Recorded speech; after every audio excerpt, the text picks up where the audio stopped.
Hello students, welcome to our YouTube channel. तो कैसे हो आप सब। तो आज हम करने जा रहे हैं क्लास 12 का एक और चैप्टर कवर। लास्ट हमने जो चैप्टर कवर किया था वो किया था हमने इलेक्ट्रोस्टैटिक पोटेंशियल एंड कैपेसिटेंस। इससे पहले हम ऑलरेडी 2 चैप्टर इसके डाल चुके हैं। ये 3rd चैप्टर हमारा स्टार्ट हो रहा है। तो चलिए टाइम वेस्ट ना करते हुए आज का चैप्टर स्टार्ट करते हैं। तो हमारा जो चैप्टर है वो है करंट इलेक्ट्रिसिटी। इससे पहले हमने इलेक्ट्रोस्टैटिक में बेसिकली क्या पढ़ा था कि चार्ज जो होता है वो रेस्ट पे होता है।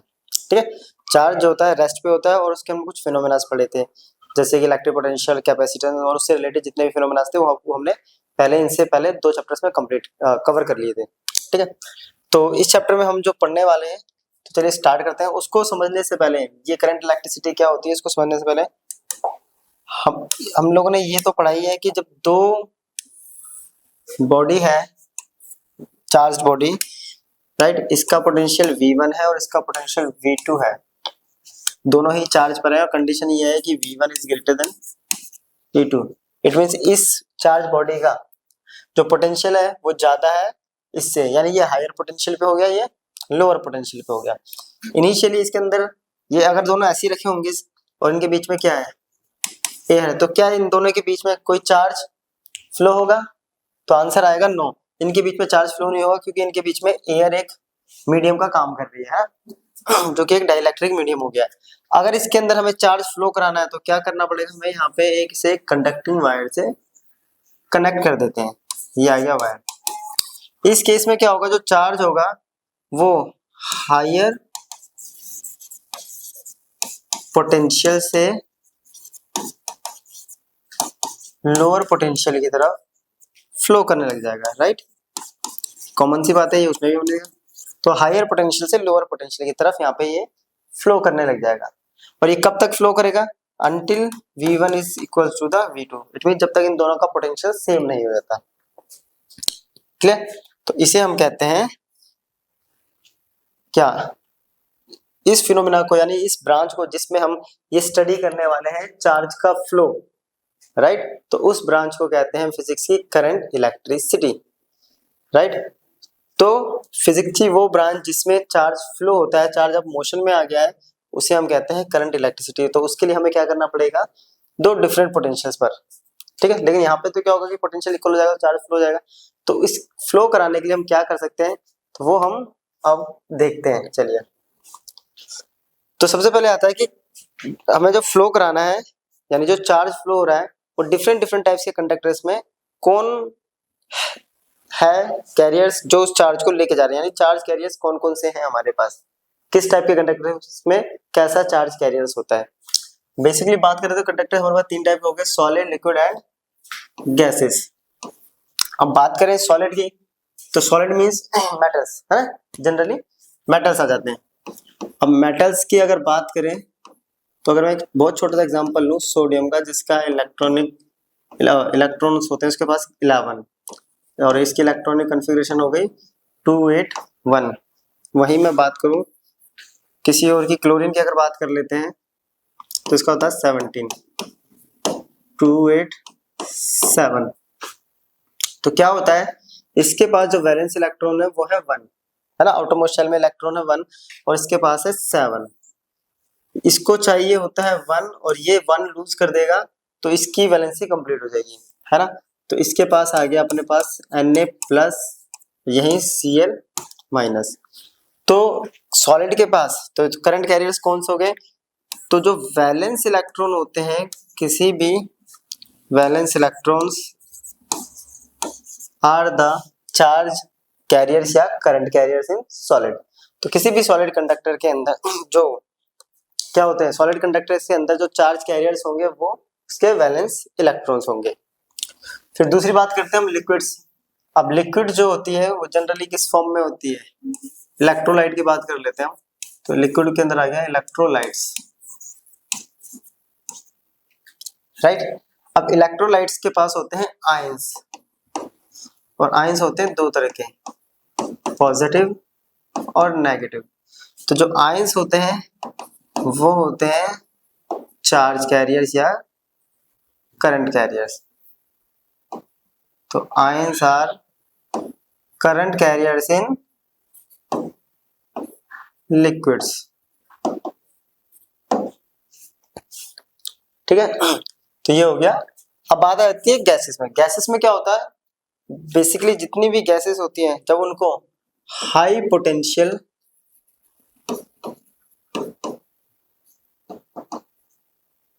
एंड लो प्रेशर पर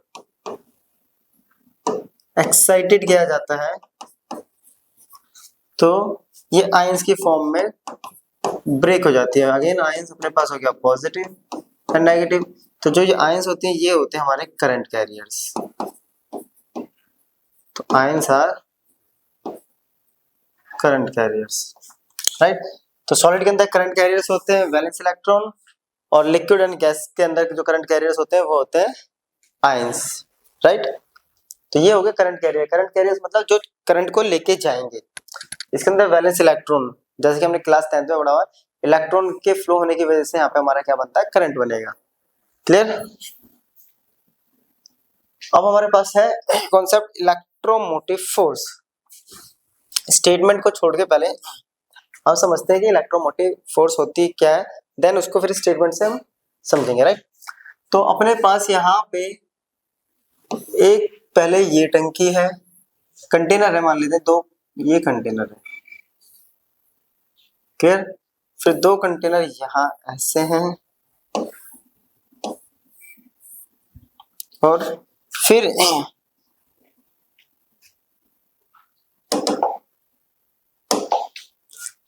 एक कंटेनर ये रहा, ये ग्राउंड सरफेस से ऊपर है, और दूसरा कंटेनर है यहाँ ग्राउंड सरफेस, ठीक है। ये डिफरेंट कंडीशन है। फर्स्ट कंडीशन है इसका पोटेंशियल V1 है, इसका पोटेंशियल V2 है, ये ग्रेटर है, ठीक है। तो जब इसमें अगर सपोज मानते हैं ये इस टंकी में पानी भरा हुआ है और इसमें पानी खाली है, पूरी टंकी खाली है, क्लियर। तो क्या होगा, जैसे यहाँ पाइप कनेक्ट करेंगे तो जो वाटर है वो यहाँ से यहाँ फ्लो होना स्टार्ट हो जाएगा। कब तक फ्लो होगा, जब तक कि V1 और V2 इक्वल नहीं होता है, दोनों का पोटेंशियल इक्वल नहीं आता, तो तब तक ये वाटर फ्लो होता रहेगा, उसके बाद वाटर फ्लो होना बंद कर देगा, राइट। अब क्या है, दूसरे केस में हमने क्या लिया, ये जो 2 टंकी है इनका पोटेंशियल सेम है, यानी इसके अंदर भी पानी यहाँ तक है और इसके अंदर भी वाटर यहाँ तक है। इसको अगर पाइप से कनेक्ट करेंगे तो इसके अंदर क्या होगा, फ्लो होगा पानी, तो इसके अंदर वाटर फ्लो नहीं करेगा क्योंकि दोनों का पोटेंशियल सेम है ना। हायर टू लोअर पोटेंशियल से वाटर इजीली फ्लो जाता है, जैसे कि हम छत पे टंकियां रखते हैं, सिर्फ पाइप कनेक्ट करते हैं, ड्यू टू ग्रेविटी वो जो पानी है पूरे घर में फ्लो हो जाता है। लेकिन दोनों टंकियां अगर बराबर रखेंगे, नीचे से कनेक्ट करेंगे तो वाटर, और दोनों में वाटर लेवल भी सेम है, तो वाटर किसी भी टंकी से किसी भी टंकी में नहीं फ्लो होगा। अब इस केस में क्या है कि ये V1 इसका पोटेंशियल है और V2, और देख के पता चल रहा है कि ये जो है किसी बिल्डिंग पे रखी हुई है, इट मींस V1 हायर है और V2 लोअर है। बट हमें जो पाइप ये कनेक्ट कर दी, जो वाटर सप्लाई करना है वो यहां से यहां सप्लाई करना है, तो नेचुरली तो ये क्या होगा, water lower potential to higher potential जाएगा नहीं। तो इस काम को करने के लिए हमें क्या करना पड़ेगा, एक पंप लगाना पड़ेगा, यानी मोटर हमें लगानी पड़ेगी, जो हम जनरली घरों में लगाते हैं। हम नीचे से जब पानी ऊपर चढ़ाना होता है टंकी में, तो हम पंप खरीद के लेके आते हैं मार्केट से, उसको कनेक्शन करवा के उसके थ्रू, यानी इट मींस हमें एक्सटर्नल फोर्स बाहर से करना, अप्लाई करना पड़ रहा है, जिसकी वजह से वो एक्सटर्नल वर्क डन होगा, और उस वर्क डन की वजह से लोअर पोटेंशियल से हायर पोटेंशियल पर क्या होगा, जो होगा वाटर वो फ्लो होगा। तो सेम है हमारा electromotive force, it means charge carrier को लोअर पोटेंशियल से हायर पोटेंशियल पे फ्लो कराने के लिए जिस एक्सटर्नल फोर्स की जरूरत पड़ती है वो कहलाती है हमारी इलेक्ट्रोमोटिव फोर्स। क्योंकि जो ये मेटल है, राइट, मेटल कंडक्टर है, इसके अंदर इलेक्ट्रॉन जो है वो ऑलवेज रैंडम मोशन में फ्लो करते रहते हैं, है ना, भागते रहते हैं, कहीं भी भागते रहते हैं, ये इनकी नेचुरल प्रॉपर्टी होती है। क्योंकि फ्री बैलेंस इलेक्ट्रॉन जो होते हैं इसके फ्री इलेक्ट्रॉन्स होते हैं, इसलिए भागते रहते हैं। लेकिन जैसे ही हम इसमें एक एक्सटर्नल फील्ड लगाते हैं, इट मींस बैटरी कनेक्ट करते हैं, तो ये एक सीक्वेंस में आ जाते हैं, है ना।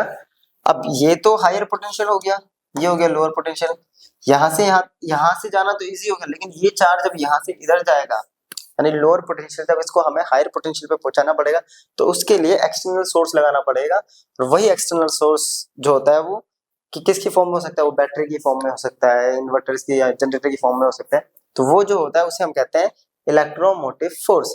तो इलेक्ट्रोमोटिव फोर्स क्या हो गया, वो एक्सटर्नल फोर्स जो करंट कैरियर्स को मूव करता है किसी डेफिनेट डायरेक्शन में, उसे कहते हैं हम।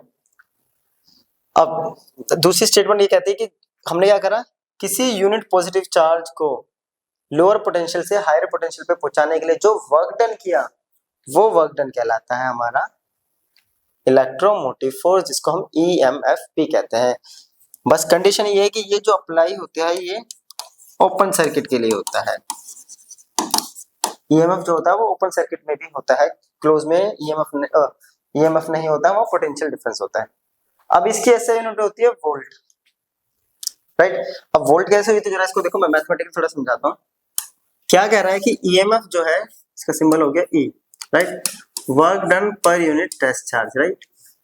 किसी यूनिट पॉजिटिव टेस्ट चार्ज को लोअर पोटेंशियल से हायर पोटेंशियल पे लाने के लिए जो वर्क डन किया। अब वर्क इक्वल्स टू होता है फोर्स इनटू डिस्प्लेसमेंट ऑन में चार्ज, और F इक्वल्स टू होता है इलेक्ट्रिक फील्ड अप्लाई होते है QED as it is, Q से Q खत्म, तो EMF इक्वल्स टू आ गया ED। अब हमें पता है कि E इक्वल्स टू होता है V/D, राइट, ये हमने सेकंड चैप्टर में पढ़ा है रिलेशन V/D, तो ED इक्वल्स टू V, तो E इक्वल्स टू क्या आ गया, तो मैथमेटिकली जो EMF होता है वो पोटेंशियल डिफरेंस के बराबर होता है, राइट, इसीलिए इसकी SI यूनिट भी वोल्ट जाती है। बस फर्क कितना है, ये अभी मैंने बताया था, ये ओपन सर्किट और ये कंडीशन जब अप्लाई, इसको बोलते हैं जब ये सर्किट क्लोज हो जाती है। क्लोज सर्किट में वो EMF जो है उसको हम कंसीडर करते हैं पोटेंशियल, राइट। चलिए हो गया, यहाँ तक इसको नोट कर लिया। अब है जो हमारा चैप्टर यहाँ से स्टार्ट है कि सबसे पहले व्हाट इज इलेक्ट्रिक करंट। जैसा कि हमने अभी देखा था कि ये कंडक्टर है, इसमें रैंडम मोशन में इलेक्ट्रॉन्स फ्लो हो रहे थे, राइट, ठीक है। नेचुरल से इलेक्ट्रॉन जो है नॉर्मली क्या होता है, रैंडम मोशन में यहाँ से वहां से भागते रहते हैं। और ये क्यों भागते हैं, क्योंकि ये थर्मल वेलोसिटी, जो भी टेम्परेचर होता है आसपास का, उसकी वेलोसिटी की वजह से ये भाग रहते हैं। इसको कहते हैं हम रैंडम थर्मल वेलोसिटी। तो रैंडम थर्मल वेलोसिटी की वजह से ये यहाँ वहां भाग रहे हैं। बट जैसे ही हम इस पे एक बैटरी का सोर्स लगाते हैं तो ये क्या होता है, ये लगाई हमने बैटरी की पॉजिटिव नेगेटिव, तो क्या हो जाता है, भागेंगे अभी भी, बट ये एक सीक्वेंस में भागेंगे, यानी सीक्वेंशियल इसका फ्लो हो गया, सीक्वेंस में सीक्वेंशियल फ्लो हो गया। जैसे इसकी डायरेक्शन क्या होगी, देखो ये इलेक्ट्रॉन है, इसका नेचर होता है नेगेटिव, ये है पॉजिटिव, तो इसकी डायरेक्शन होगी नेगेटिव टू पॉजिटिव। तो यहां से इस फ्लो की वजह से बनता है हमारा इलेक्ट्रिक करंट, जिसकी डायरेक्शन होती है पॉजिटिव नेगेटिव, आगे हम इसको बता देंगे। तो what is electric current, the amount of charge flowing across the area, कितना चार्ज इस एरिया के अक्रॉस फ्लो हो रहा है उसे कहते हैं हम, यह यहां से वापस आ रहा है, इसे कहते हैं इलेक्ट्रिक करंट। तो electric current equals to charge upon में area, that is I equals to Q/T। तो ये बन गया I equals to Q/T formula. अब है अगर फॉर वेरिंग और इंस्टेंटेनियस करंट, वेरिंग करंट या इंस्टेंटेनियस करंट के लिए हम क्या यूज करते हैं, तो इसके लिए सिंपली हमें पता है I इक्वल्स टू dQ/dt। हमने पहले भी कई चैप्टर से पढ़ा, 11th में पढ़ा, जब ये वेरी करती है तो हमें क्या कर दें, जो भी कंडीशन दे रखी है उसमें लिमिट पुट कर देंगे कि जो टाइम होगा है ना वो टेंड्स टू होगा 0।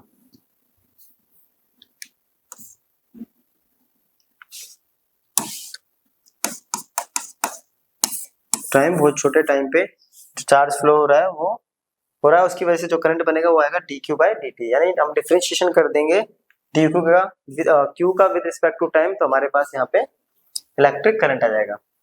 क्लियर। जैसे कि मान लेते कि Q है अपने पास, एक कंडक्टर है, उसके पास जो चार्ज है वो है 3t² plus 2t plus 5 coulomb at t equals to 2 second find I। क्या 2 सेकंड में इस चार्ज के लिए करंट निकालिए, राइट। तो I इक्वल्स टू क्या हो गया अपने पास, dq बाय dt। तो dy by dt of dq की वैल्यू पुट करेंगे 3t square plus 2t plus 5। अब इसका डिफरेंशिएशन t की पावर 2 है, आगे आके मल्टीप्लाई होगा तो 2 3 जा 6, एक पावर माइनस हो जाती है 1, इसकी पावर क्या है 1, तो ये ऑलरेडी क्या आ जाएगा 2 और 1 माइनस 1 0, t हो गया 1 और कांस्टेंट का डिफरेंशिएशन 0। तो ये आ गया करंट।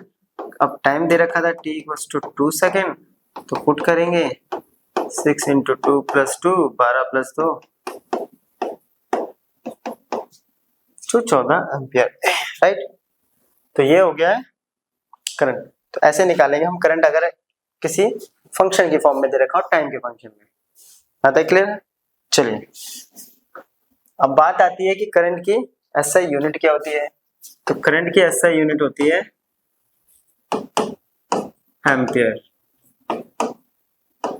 जिसको सिंपल कैपिटल ए से डिनोट किया जाता है। इसको मेजर करने के लिए यूज करते हैं हम एमीटर, इसका सिंबल होता है, और इसको सीरीज में अप्लाई किया जाता है। सीरीज में इसको कनेक्ट करते हैं, ठीक है। सीरीज कनेक्शन में इसको कनेक्ट किया जाता है। अब है कि 1 एम्पियर को कैसे डिफाइन करेंगे। तो अगेन जैसे ये करंट का फॉर्मूला है, 1 यूनिट से डिफाइन कैसे करते हैं, फॉर्मूले में जितनी वैल्यू है उनकी सबको उसके 1 यूनिट पे कर दो। Current 1 ampere, charge coulomb 1 second. तो 1 ampere equals to 1 coulomb upon 1 second, right. तो यहाँ से बन गया हमारे पास 1 एम्पियर की डेफिनेशन, यानी if 1 coulomb charge crosses an area in 1 second then the current through that area is 1 ampere.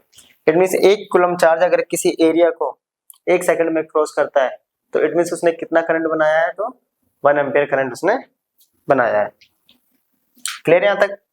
चलिए अब आता है direction of current, right.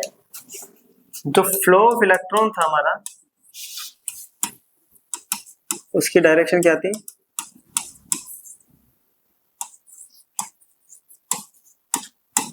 Is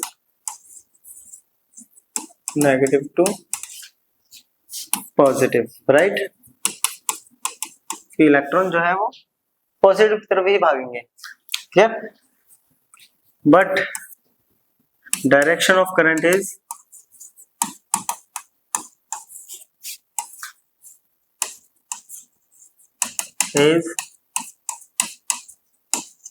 opposite to direction of flow of electrons। तो करंट की डायरेक्शन जो है वो इलेक्ट्रॉन्स के फ्लो के अपोजिट रहेगी। It means that is positive to, तो इसकी डायरेक्शन रहेगी पॉजिटिव से नेगेटिव की तरफ, क्लियर। अब जो करंट जो है ये एक स्केलर क्वांटिटी है।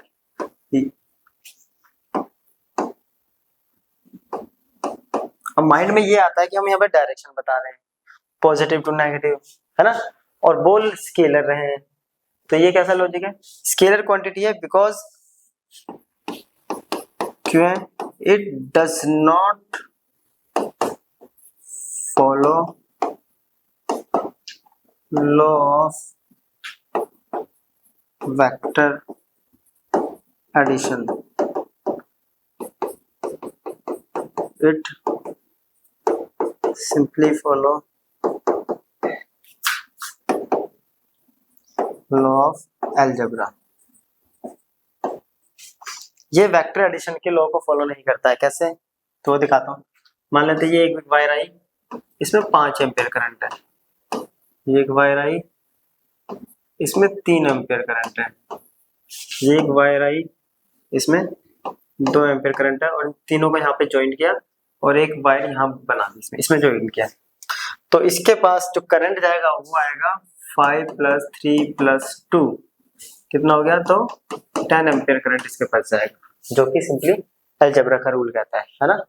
तो इसमें वेक्टर एडिशन का रूल अप्लाई नहीं होता है, यहाँ पे करंट पे वेक्टर सॉरी अलजेब्रा का जो एडिशन रूल्स हैं बेसिक वो अप्लाई होते हैं, इसलिए ये एक स्केलर क्वांटिटी होती है।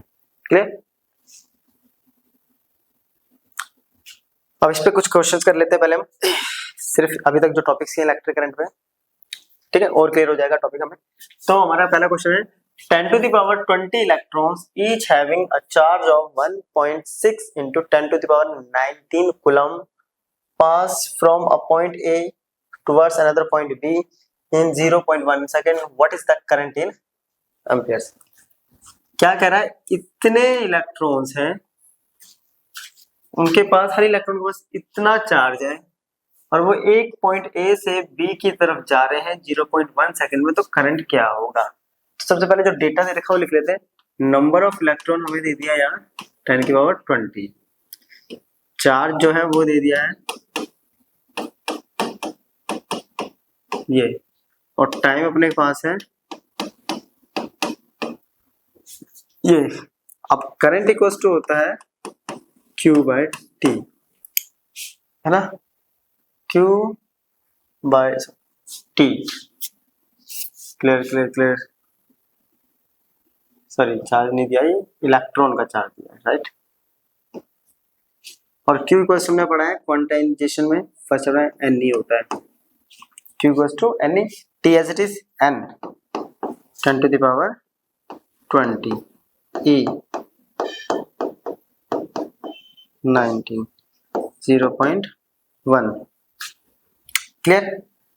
इसको सॉल्व करेंगे अगर, देखिए ये हटाया मैंने 10, ये हटाया 10, कैंसिल, 10 की पावर 20, 10 की पावर -19 से क्या बच गया, ओनली 10, 10 × 16, तो ये आ गया 160 एम्पियर करंट। तो ये आएगी करंट की वैल्यू। क्लियर? चलिए ये था पहला क्वेश्चन, बेसिक से स्टार्ट किया। नेक्स्ट क्वेश्चन बोल रहा है, in the Bohr's model of hydrogen atom the electron circulated around the nucleus in a path of radius 5.1 into 10⁻11 meter at a frequency of 6.8 into 10⁵ revolutions per second. Calculate the equivalent current. Clear? यहाँ तक कह रहा है कि एक Bohr model है, उसमें hydrogen atom है और उसके इलेक्ट्रॉन जो है वो न्यूक्लियस के चारों तरफ रिवॉल्व कर रहे हैं किसी सर्कुलर पाथ में, है ना, पता है ये सर्कुलर पाथ में कर रहे हैं। तो उसका जो रेडियस है 5.1 10⁻11 इतना रेडियस दे रखा है, और उसकी फ्रीक्वेंसी जो है RPS, राइट। तो हमें करंट निकालना है। अब आता है करंट निकलेगा कैसे। करंट इक्वल्स टू ये हो जाता है, Q भी नहीं है, T भी नहीं है ना, R और ये दे रखा है बस, और ज्यादा ज्यादा क्या दे रखा है, इलेक्ट्रॉन दे रखा है, तो हम इलेक्ट्रॉन पुट कर सकते हैं 1.6 into 10⁻⁻9। Clear clear clear. चलिए अब सर्कुलर ऑर्बिट में रिवॉल्व कर रहा है, तो वेलोसिटी इक्वल्स टू क्या होता है,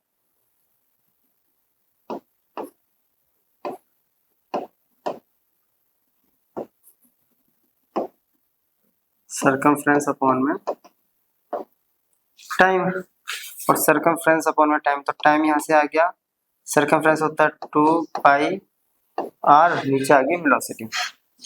क्लियर? टाइम को उधर लेके वेलोसिटी नीचे, यहाँ तक क्लियर। तो 2πr और v इक्वल्स टू होता है r ओमेगा। क्लास 11 सबटा मोशन में प्लेन कट गया, और ओमेगा इक्वल्स टू होता है 2π न्यू, इससे ये खत्म, तो t इक्वल्स टू 1/, फ्रीक्वेंसी। यहाँ तक क्लियर? टाइम निकल गया, हो गया क्वेश्चन खत्म। r का काम तो हमने कैंसिल ही कर दिया, जल्दी और इजी हो गया। अब i इक्वल्स टू है अपने पास E/2 टी, इलेक्ट्रॉन है तो इलेक्ट्रॉन का चार्ज, टी की वैल्यू 1 बाय फ्रीक्वेंसी, फ्रीक्वेंसी ऊपर गया तो ई न्यू बन गया। ई अपने को पता है 1.6 इंटू 10⁻⁻19, फ्रीक्वेंसी गिवन है 6.8 10⁻15, तो ये आ गया 10⁻⁻4, राइट। अब इन दोनों को करना है मल्टीप्लाई, 68 और 16 को मल्टीप्लाई, 6 8 48, 4 36 44, राइट, 40 सॉरी क्या कर दिया, 6 8 48, 4 36, ये हो गया 48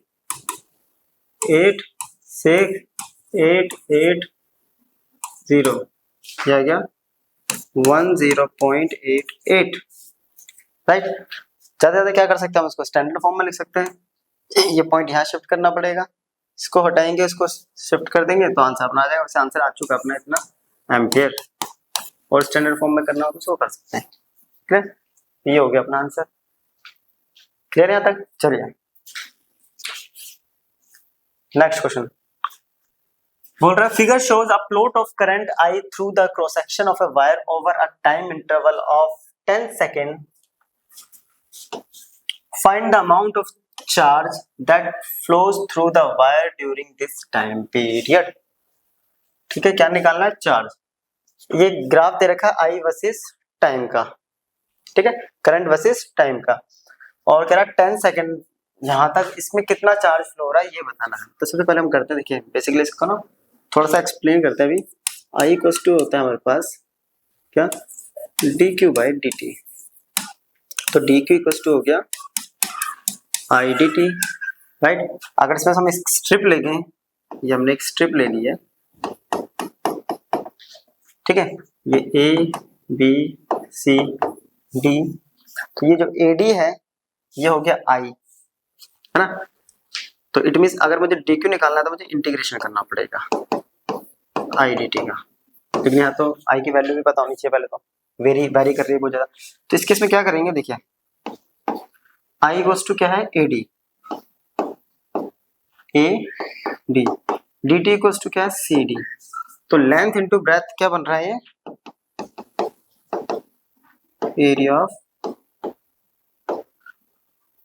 रेक्टेंगल एबीसीडी, राइट। अब जब इसका इंटीग्रेशन करेंगे तो हमारे पास क्या आ जाता है, हमेशा एरिया पूरे कर्व का एरिया आ जाएगा।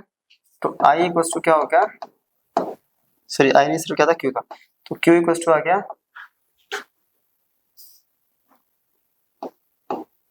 Area under I T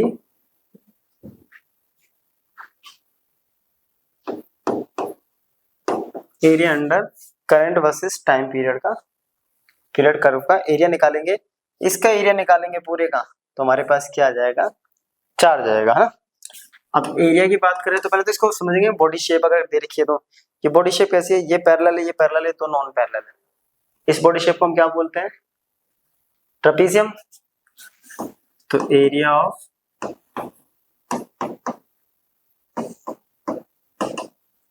trapezium, और वो क्या होता है 1/2 into sum of parallel sides into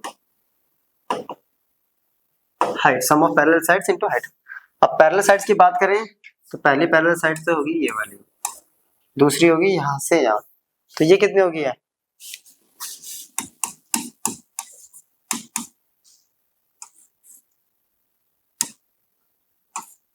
ठीक है। पहली पैरेलल साइड्स की बात करें तो ये 10-5 प्लस दूसरी पैरेलल साइड होगी 10-0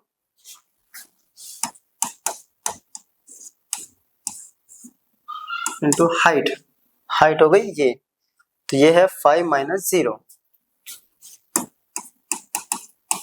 क्लियर। चलिए 1/2 इंटू ये 10-5 आ गई 5, 10-0 10 इंटू 5, यह क्या 1/2 इंटू 15 इंटू 5, ठीक है। 5 इंटू 15 75 होता है। 75 का हाफ हो गया 37.5 कूलम चार्ज। तो इतना चार्ज इसके पास होगा इस पूरे कर्व के पास। क्लियर है यहाँ तक? चलिए इसको नोट कर लीजिए।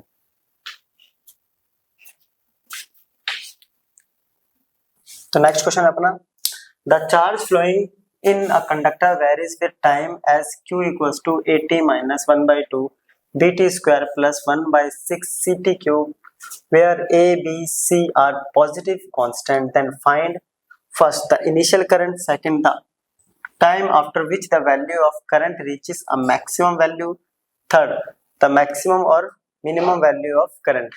तो कह रहा है जो चार्ज फ्लो हो रहा है किसी कंडक्टर में वो टाइम के साथ वेरी कर रहा है और वो ये है, राइट। जहाँ पे ए बी सी क्या है अपने पास, पॉजिटिव कॉन्स्टेंट्स है। क्लियर है यहाँ तक? तो हमें फर्स्ट क्या निकालना है, इनिशियल करंट की वैल्यू निकालना है। सेकंड पार्ट में निकालना है कि वो टाइम जब करंट की वैल्यू अपने मैक्सिमम पॉइंट पे पहुंच जाएगी, और लास्ट में ये बताना है कि जो वैल्यू है करंट की वो मैक्सिमम हो या मिनिमम है। ठीक है, चलो तो ये अपने पास चार्ज दे दिया है 80 minus 1 by 2 BT square plus 1 by 6 CT cube. ठीक है, कह रहा है इनिशियल करंट। फर्स्ट पार्ट करते हैं। चलिए अब इनिशियल करंट कैसे निकलेगा, हमें पता है कि जो करंट होता है वो होता है dq बाय dt। तो dy बाय dt ऑफ, इसको वैल्यू पुट करेंगे 80 minus 1 by 2 BT square plus 1 by 6 CT cube. Differentiation करेंगे, t का डिफरेंशिएशन कितना होता है 1, तो यहाँ पे क्या बच गया a। इसका डिफरेंशिएशन होगा 2 इंटू 1 बाई 2 और bt ओनली 2 इधर आ गया पावर, फिर प्लस 3 का डिफरेंशिएशन करेंगे, पावर जो 3 है 1 बाई 2, ये हो गया स्क्वायर। तो ये इससे कैंसिल आउट, ये इससे 2। तो करंट की वैल्यू आ रही है अपने पास I goes to a minus bt plus 1 by 2। इसको इक्वेशन फर्स्ट बनाते हैं, आगे यूज होगा। ठीक है, इनिशियली क्या कर रहे हैं, हमें इनिशियल पॉइंट पे वैल्यू निकालना है। तो इनिशियली टाइम कितना होगा 0। इनिशियल का मतलब क्या होगा, जब टाइम 0 होगा, राइट। तो टाइम 0 है तो करंट की वैल्यू कितनी होगी, टाइम 0 पुट करूंगा तो ये 0 माइनस, सॉरी ये a है ना, ये तो हो गया a माइनस 0 प्लस 0। तो I की वैल्यू आ गई इनिशियली। ठीक है, तो I इक्वल्स टू ए हो जाएगा इनिशियल कंडीशन पर। यहाँ तक क्लियर? अब कह रहा है सेकंड पॉइंट, वो टाइम निकालो जब करंट की वैल्यू मैक्सिमम हो। और मैक्सिमम वैल्यू के लिए हमारे पास कॉन्सेप्ट होता है क्या, मिनिमम और मैक्सिमम। हमने कॉन्सेप्ट पढ़ा है फिजिक्स, सॉरी मैथ्स के अंदर, तो उसको अप्लाई करेंगे, right. Second one, for maximum value, तो D I by D T क्या होता है इक्वल्स टू 0। यहाँ पे वैल्यू पुट करेंगे a minus B T plus 1 by 2 C T square equals to 0। एक बार वेरीफाई करते हैं, a minus B T plus 1 by 2 C T square, right. ये है, इसका डिफरेंशिएशन करेंगे तो a 0, बी टी में से बच गया b, इसका 2 आगे आया पावर का, ये आ गया C T equals to 0, right. तो आ गया minus B plus C T equals to 0। तो C T equals to B, तो टी इक्वल्स टू आ गया बी बाई सी। तो इस टाइम पीरियड पर क्या होगा, इस टाइम पीरियड पर वैल्यू होगी वो मैक्सिमम होगी। हो गया सेकंड पार्ट। अब थर्ड पार्ट देखते हैं, कह रहा मैक्सिमम या मिनिमम वैल्यू ऑफ करंट। इसमें थोड़ा सा होना चाहिए एट दैट टाइम, जो टाइम हमने निकाला है उस पर बताना है कि करंट की वैल्यू मैक्सिमम आ रही है या मिनिमम आ रही है। ठीक है, तो इक्वेशन ये रही, फर्स्ट इक्वेशन ली थी हमने from equation first, a minus B T plus 1 by 2 C T square, right. यह आया था I की वैल्यू, टाइम आया अपने पास b बाय सी, ये पुट करेंगे। चलो पुट करते हैं, a minus B into B by C, right, plus 1/2 c into B square by C square. तो ये आ रहा है a minus B square by C से सी कट गया 1/2 बी स्क्वायर बाय सी आ गया। अब सेम है, दोनों को सॉल्व करेंगे तो a माइनस नीचे कैल्सियम आ गया दोनों का 2c राइट 2c सी से गया 2 B square plus B square, तो ये आ गया a minus B square by 2c right. अब ध्यान से देखते हैं, तो टाइम ये हो गया किसी टाइम पे है ना। इनिशियली जो हमारा टाइम जीरो पे जो करंट की वैल्यू आई थी वो आई थी a के बराबर, और टाइम t पे है a minus B square by 2c। It means ये i जीरो के करंट में से जब इतना माइनस करेंगे तब जाके ये i आएगा। समझ में आया? दोबारा समझते, देखिए i जीरो पे जो करंट की वैल्यू आई थी वो थी ये, जब टाइम जीरो था। अब जो करंट की वैल्यू आई है किसी टाइम पीरियड में वो है a में से, यानी इसमें से जब मैं क्या माइनस करूंगा, इतना माइनस करूंगा, ये है। तो इस इक्वेशन को कंपेयर करो तो क्या आ रहा है कि i एट टाइम t पे आ रहा है, ये i जीरो में से मैं माइनस करूंगा b स्क्वायर बाय 2c, तब जाके मेरे पास इसकी वैल्यू आएगी, है ना। तो इसका मतलब क्या है, ये बड़ी वैल्यू हो गई और ये छोटी वैल्यू होगी। तो ये जो करंट की वैल्यू है ये कैसी होगी, मिनिमम। ये पूछा था कि करंट जो होगा वो मिनिमम होगा या मैक्सिमम होगा, तो यहाँ पे जो करंट होगा वो होगा मिनिमम। क्लियर है? चलिए नोट कर लीजिए।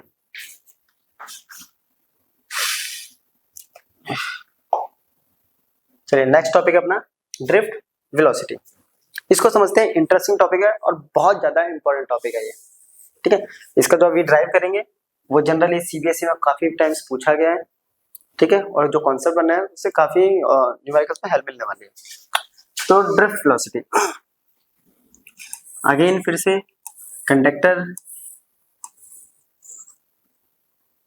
ठीक है, इनिशियली रैंडम मोशन में इलेक्ट्रॉन,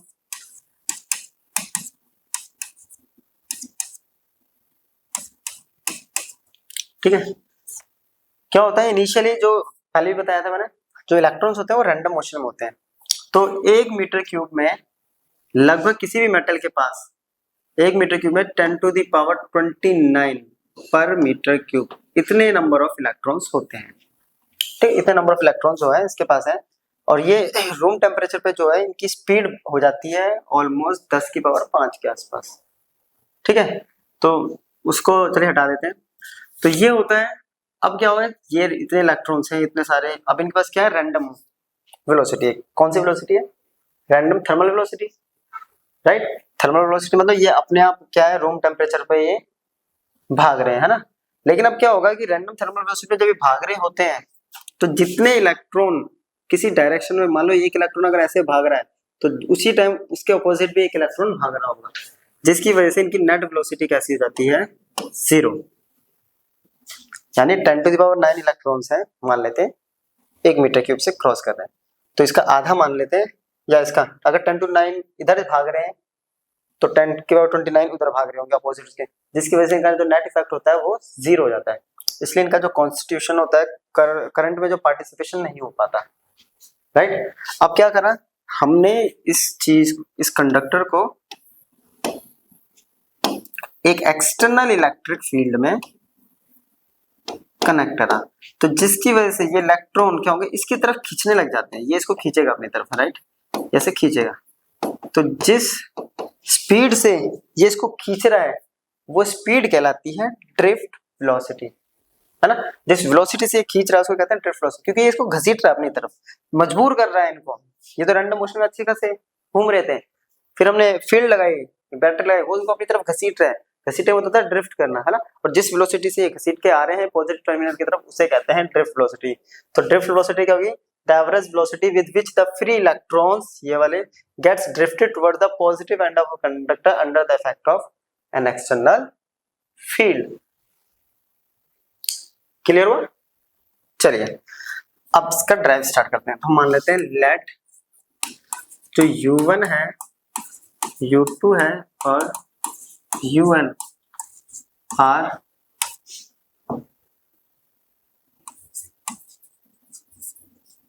रैंडम थर्मल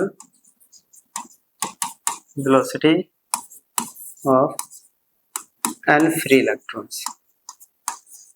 तो n फ्री इलेक्ट्रॉन्स हैं हमारे पास, उनके पास जो रैंडम थर्मल वेलोसिटी है वह u1 u2 और dot dot dot un vector.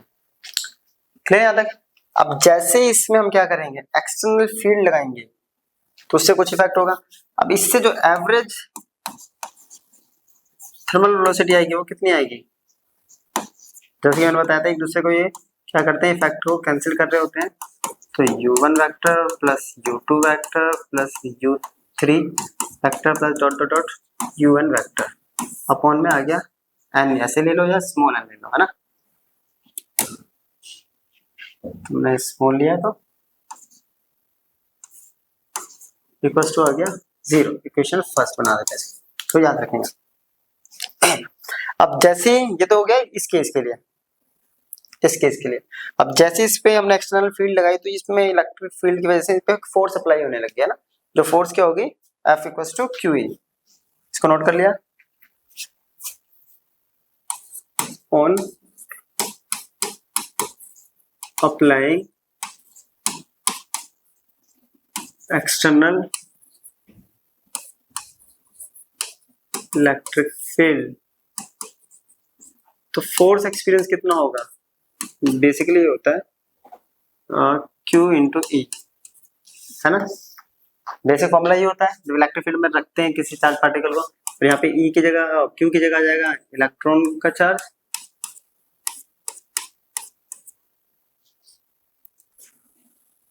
Clear.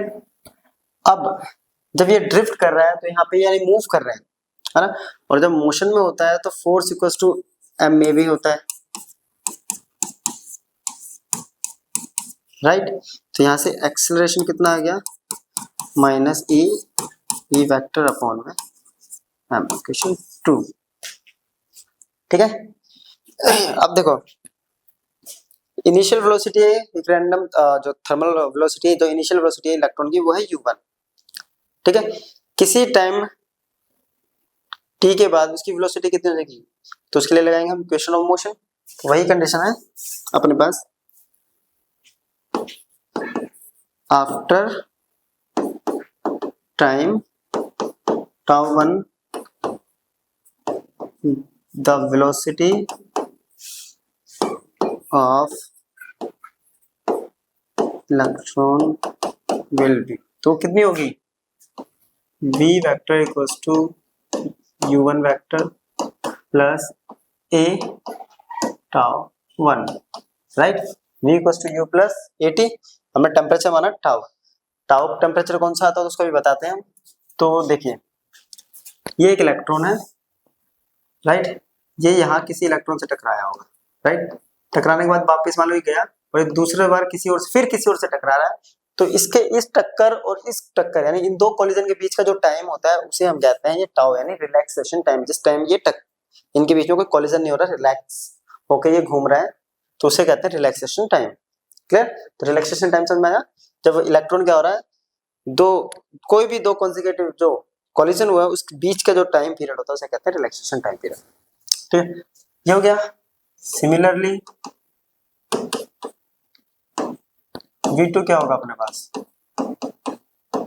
u2 a τ2 vn u1 a τ1, ठीक है, क्लियर। अब ड्रिफ्ट वेलोसिटी क्या होती है, इन सब का जो एवरेज होगा इलेक्ट्रिक फील्ड अप्लाई करने का वो कहलाती है drift velocity. So now drift velocity जिसको हम रिप्रेजेंट कर रहे हैं vd से, इक्वल टू क्या होगा v1 प्लस v2 vn या vn, स्मॉल n लिया है तुमने, स्मॉल n अपॉन में n, क्लियर। चलिए अब v1 की वैल्यू है u1 plus a τ1 u2 plus a τ2 u1 plus A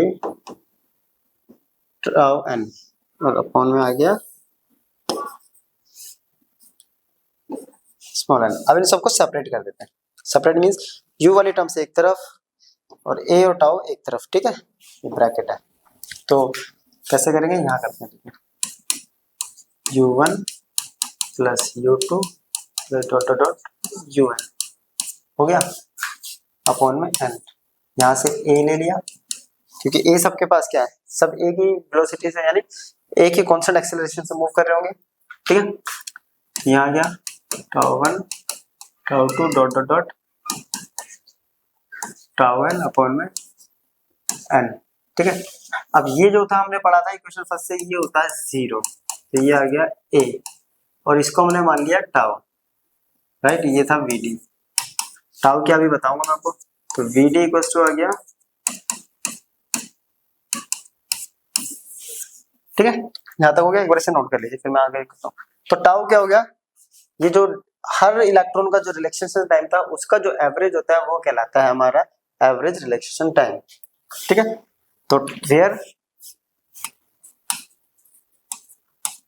tau equals to टाउ1 प्लस टाउ2 dot dot dot tau n upon में n, ये हो गया रिलैक्सेशन टाइम। अब vd अपने पास आया है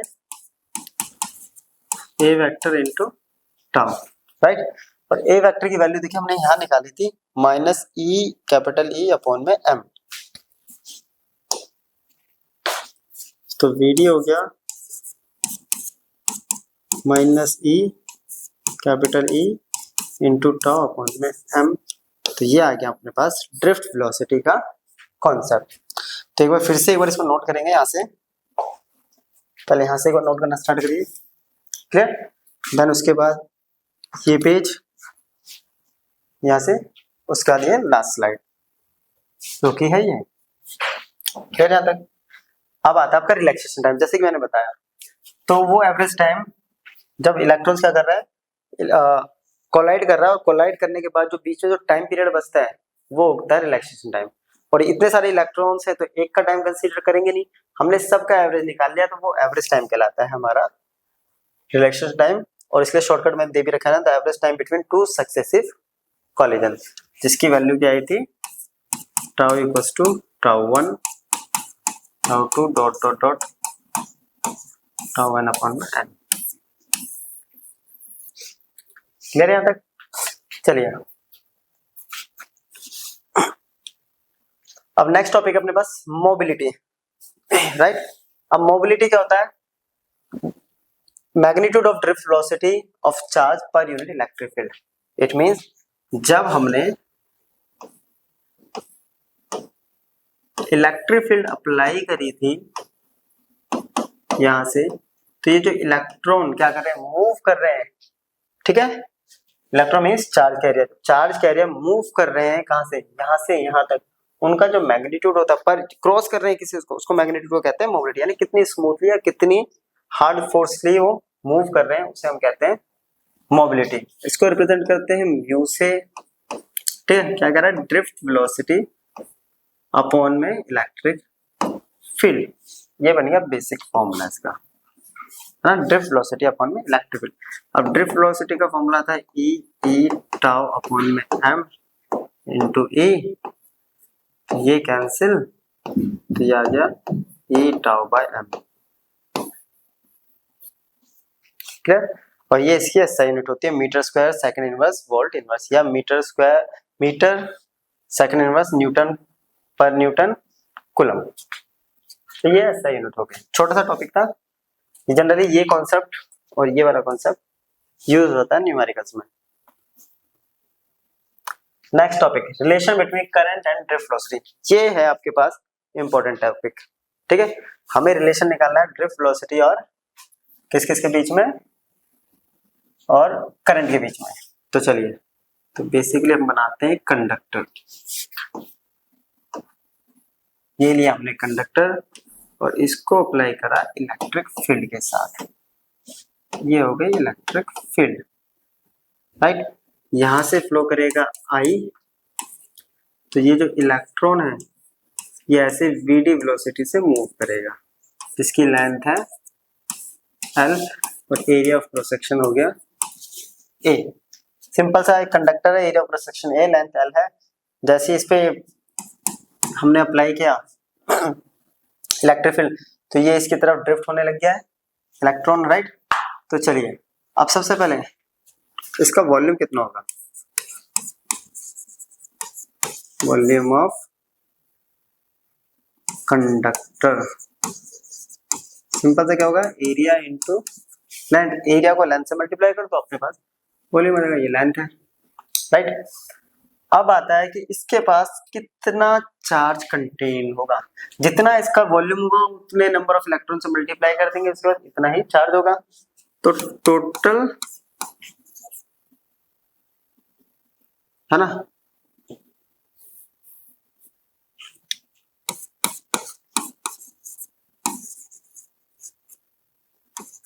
टोटल चार्ज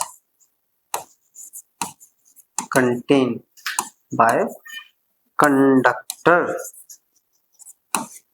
क्या हो जाएगा, n इंटू, तो इतना total number of charge, total number of charge contain, इतने चार्ज ने कंटेन किया हुआ। तो इसके पास टोटल चार्ज कितना हो गया,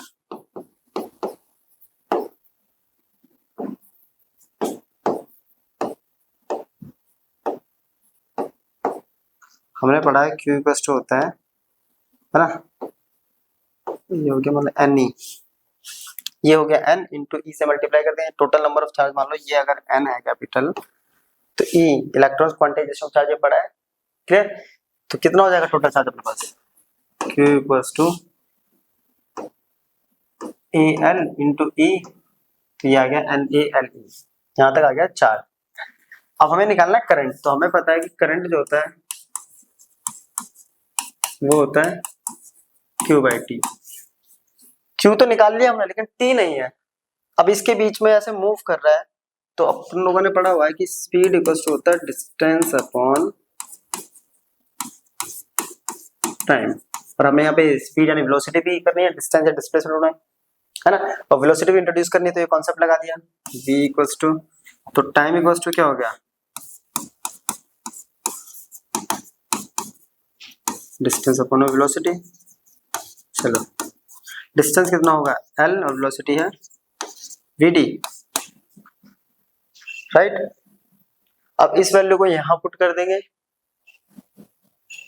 क्लियर। इस इक्वेशन में पुट कर देते हैं फर्स्ट में, तो I इक्वल्स टू Q की वैल्यू यहां से ले लिया हमने N A L E, इसकी वैल्यू आ गई L अपॉन में VD, VD ऊपर गया, L से L कैंसिल, ये आ गया N E A VD। तो ये रिलेशन आ गया अपने पास किस किस का, इलेक्ट्रिक करंट और ड्रिफ्ट वेलोसिटी का रिलेशन। छोटा सा रिलेशन है, मैक्सिमम टाइम एग्जाम में आता है, क्लियर। और अब इसको थोड़ा सा मॉडिफाई करेंगे। हमने पढ़ा कि म्यू इक्वल टू होता है VD अपॉन में E, तो VD इक्वल टू क्या हो गया, mu V।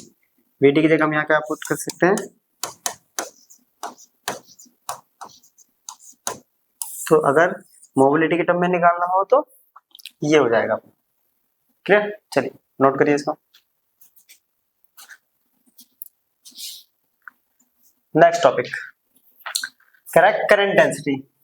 Current density at a point in a conductor is defined as the amount of current flowing per unit area of the conductor around that point provided the area held in the direction normal to the, ठीक है। ये तो statement की बात होगी, ये conductor है।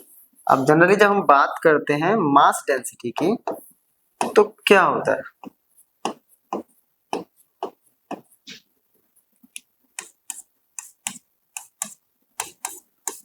Mass density में होता है मास अपॉन वॉल्यूम, है ना। लेकिन यहाँ पे क्या है कि इलेक्ट्रॉन्स, कितने इलेक्ट्रॉन्स जो है इस एरिया को क्रॉस कर रहे हैं, इस एरिया को क्रॉस कर रहे हैं, और एरिया है नॉर्मली क्रॉस कर रहे हैं, वो कहलाती है हमारा करंट डेंसिटी। यानी कितना एरिया से कितना करंट फ्लो हो रहा है नॉर्मली, वो उसकी करंट डेंसिटी है। आई की वैल्यू अपने पास है पीछे, NEA VD अपॉन में A, AC खत्म तो आगे NABD। इन टर्म्स ऑफ और उसमें करना हो तो J इक्वल्स टू म्यू के टर्म में से क्या आएगा NE म्यू। तो ये आ गया। ऐसा यूनिट की बात करें तो इसकी ऐसा यूनिट क्या होगी, ampere per metre square. Current upon में एरिया तो एम्पियर पर मीटर स्क्वायर। तो ये था हमारा आज का लेक्चर वीडियो, जिसमें बेसिकली हमने करंट, ड्रिफ्ट करंट और उससे रिलेटेड कॉन्सेप्ट करे थे। आगे की लेक्चर वीडियो में इससे आगे टॉपिक को कवर करेंगे। तब तक के लिए एक बार इसको रिवाइज करिएगा। तो मिलते हैं नेक्स्ट लेक्चर में, तब तक के लिए गुड बाय।